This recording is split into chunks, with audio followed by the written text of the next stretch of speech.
Peter Marsh, and this is another Aether and ATX video. I'm just going to cut right to the point because every time I try to make this be something digestible for people to watch, I just start tripping over my own words and I don't express what I'm trying to get off my chest. I've been watching a lot of YouTube videos recently where it's just people like this right now, and TikToks too, where they're just basically saying like, oh, I had this epiphany and I'm going to tell it to you right now because I need to share it with someone. And that is the case. I need to share this with someone. Somehow that gives this more value. Somehow I feel this need that I have to tell this to another person. I need someone else to see this. So it's not just me. It's not just me in my head.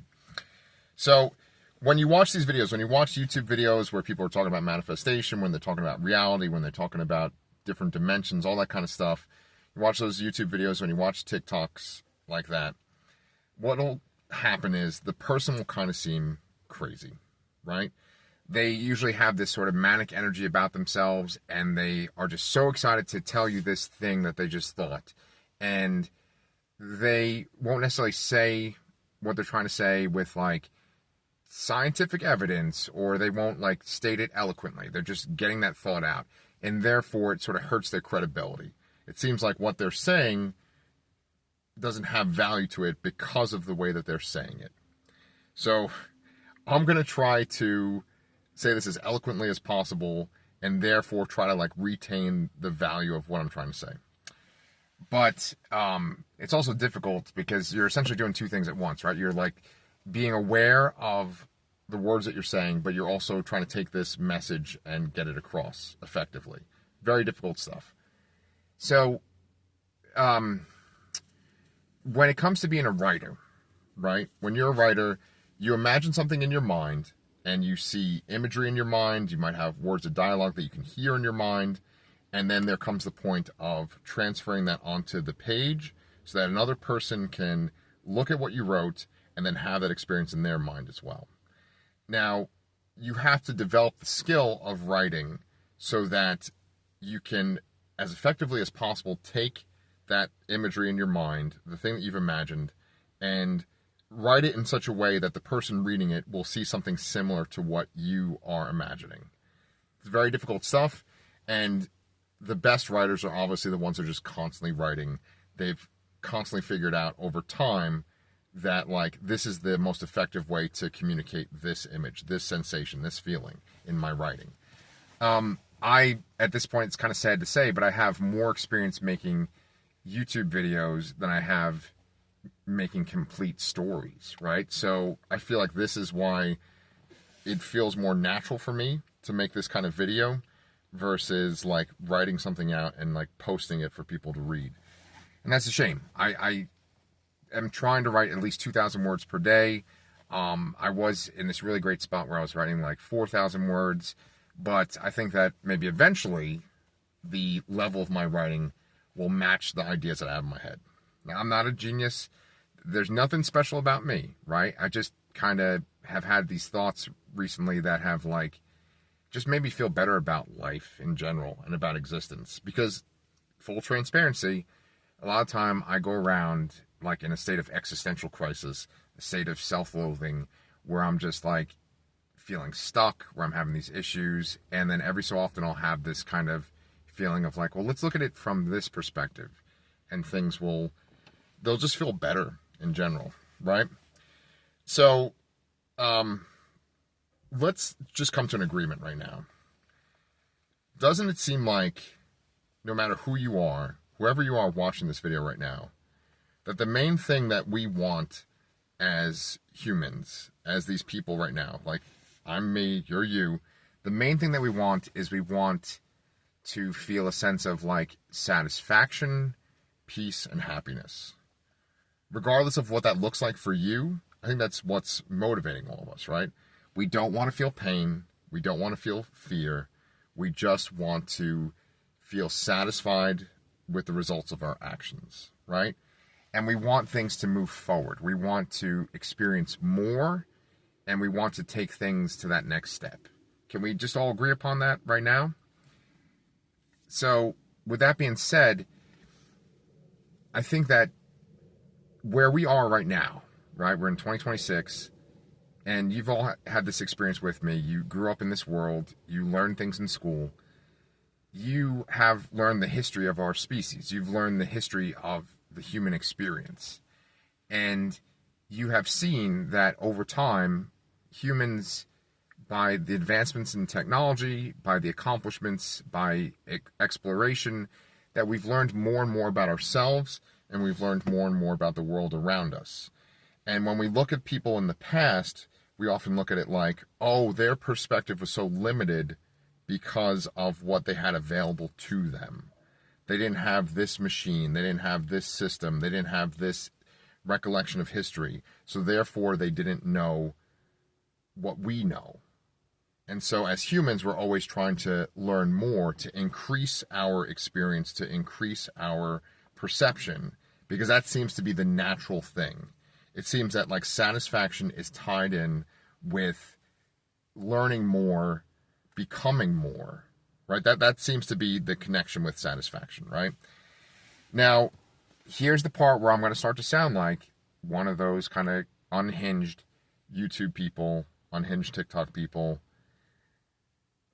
The key thing, right, is that as we learn more, we also learn how inefficient we are at describing what's beyond our capacity.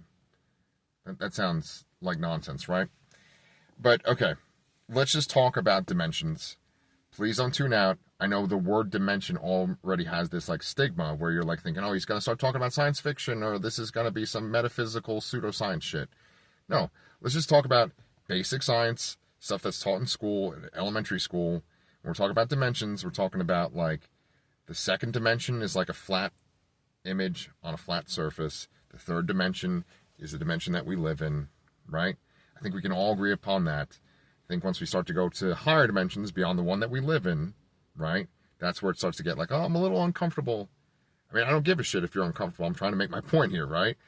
Like, you're watching this video, you gotta start to like get a little into it. So the fourth dimension is time, and I believe that this is still like scientifically proven or scientifically accepted that the fourth dimension is time. And now this is where we start to go into pseudoscience. But the idea with pseudoscience, or just with the idea of the fourth dimension, is that if you were looking from the perspective of the fourth dimension into our third dimension, it wouldn't be this linear thing. The third dimension has that linear approach of past, present, future, right? We're going in a line. But when it comes to the fourth dimension, if we were looking down at the third dimension, we wouldn't see like one person and they're moving forward like the way that we see it in the third dimension. It would just be one continuous line, right? You would see me in the present, but I would just be part of this line that would also include me all the way up until the moment of my death.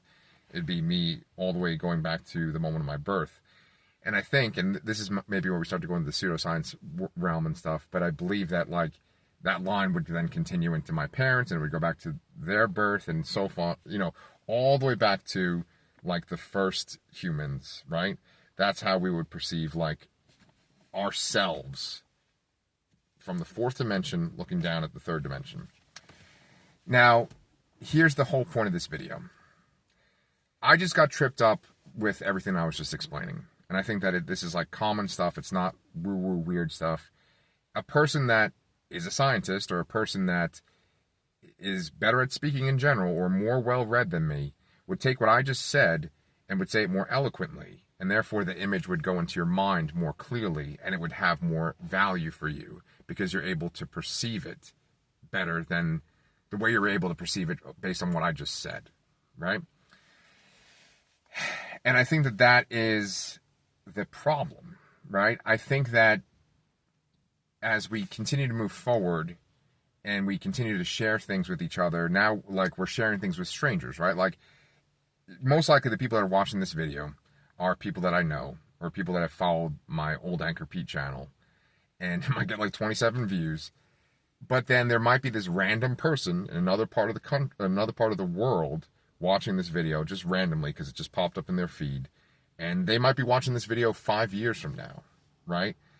And so like it's a totally different perspective. They don't know my situation, but we're communicating, right? And that's the beauty of the technology we have at the moment, is that we're able to express our thoughts and anyone can see our thoughts in the world. It's like the greatest time for communication in the world, right? But we still have the limitation of our actual communication. Our communication itself, like every single thing, I have a pencil right here in my car, right? We have agreed that the word for this is pencil. That's our like agreement as humans. Our like current species would say this is a pencil.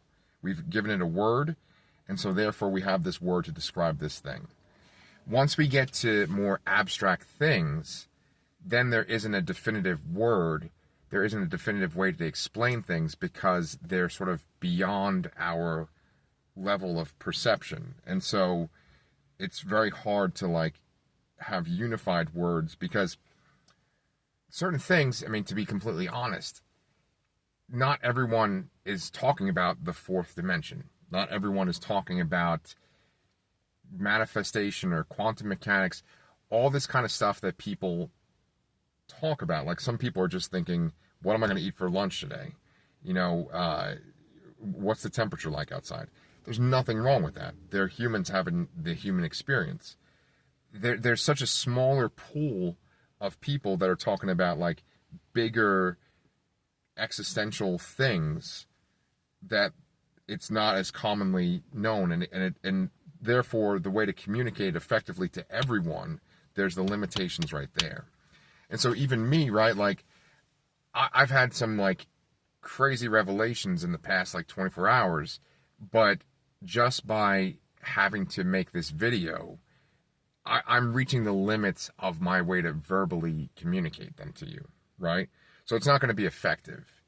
Like, I have these ideas in my head, but I have a limited vocabulary. I have a limited experience, like, describing things like this. So I'm not going to effectively be able to take what's up here and transfer it effectively to you for it to work. And so that brings up the last point, right? The last point is, essentially, this is all just a game, right? Reality exists no matter what. Reality's there, right? But we have an agreement as living people in this moment. We have an agreement as to, like, these words represent these things. This is what we agree upon for this experience. It's like we all have decided on these rules to play this game together. And I mean, we don't consciously like say like, oh, I've chosen to make this word pencil. That's not what I'm getting at. It's just like it's the way that we're raised. We're raised within this game. And it's just the thing that as individual beings with our own individual consciousnesses, we've all agreed upon certain things. And so we have to be able to communicate with each other about those things. And therein lies the challenge, right? Like, I might have had like the most profound thoughts of my life last night, but because I'm playing by the rules of the way that I'm going to share them with others is I'm going to use this language and I'm going to use this imagery, that's limiting the idea that I'm trying to share with you.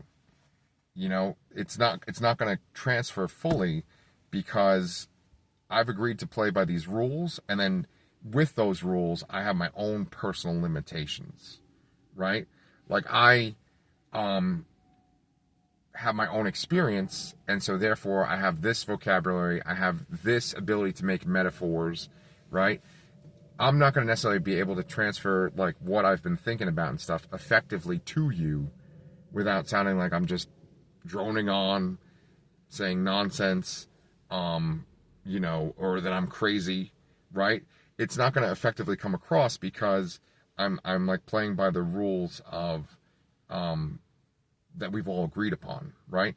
And so I just want to like just to give you a little touch of like what I've been thinking about. Like this is basically me saying like, hey, look, we can go on this journey together, but I'm not the most effective guide because of my experience, right? But we should still do this journey because this journey is going to be freaking awesome, right? Ultimately, like what I would love to be able to communicate and what I'm going to butcher right now, is that, like, each of us is living in a 3D tangible world, a world that is based in scientific fact, but we're so much more than that. And I don't think we can effectively communicate the more part. There's not this agreed upon more part, but there is the agreed upon scientific results. Like, how do I explain this? Like, based on, like, things that we can easily prove, like we can easily prove, like, how much food a person needs to eat in a day, or we can easily prove how much water a person needs to drink in a day. Those are things that are easily proven because they're all 3D tangible things. That stuff we can share and we can discuss with ease, and we can give our perception on it with ease. But then when it comes to stuff like, what is reality, and, like, who am I, what is my consciousness, we can't effectively communicate it, even though we might inertly have a feeling of what it is, right? And I kind of want to tell you what I think it is, but I'm not going to be able to effectively communicate it. So this whole video seems like a fucking, just like a disclaimer, like, I have an idea, but I can't tell you it. But I think that's the point of this video, is that these people that seem crazy and unhinged on TikTok, on YouTube, the abstract stuff that the general public can't get, it's because it's coming from a much bigger source, and that we don't have the ways to take that vision of a much bigger source, that idea, and effectively communicate it with the masses, right? Like, this big abstract stuff, right now in our current time, in our 3D tangible world, we're just not able to effectively communicate that. And I think that what happens is, because we can't effectively communicate it, people say, oh, well, they're crazy, or they're foolish, or they're not smart. But it's not that, man. It's like, it's that, like, we don't, as a species, yet have the ability to effectively communicate how reality works. And I think if someone tells you, like, well, I do have the way, they're full of shit. I think it's like, everybody is looking at the same thing. Everybody has an idea of what that thing is. Some of us are better at explaining what that thing is, and some of us live our lives, have a more satisfying life because we have a better understanding of what that thing is. But in general, there's so much more. We're still looking at things in the third dimension. We're still looking at things based on our five senses, and there's so much more. And I might not ever be able to fully communicate to you what more I believe there is, just as other people might not be able to. But that doesn't mean that more doesn't exist. Does any of this shit make sense, what I just said? Let me know in the comments, and I'd like to do a follow-up video to this to kind of try to attempt to explain what more there might be. All right, thanks so much.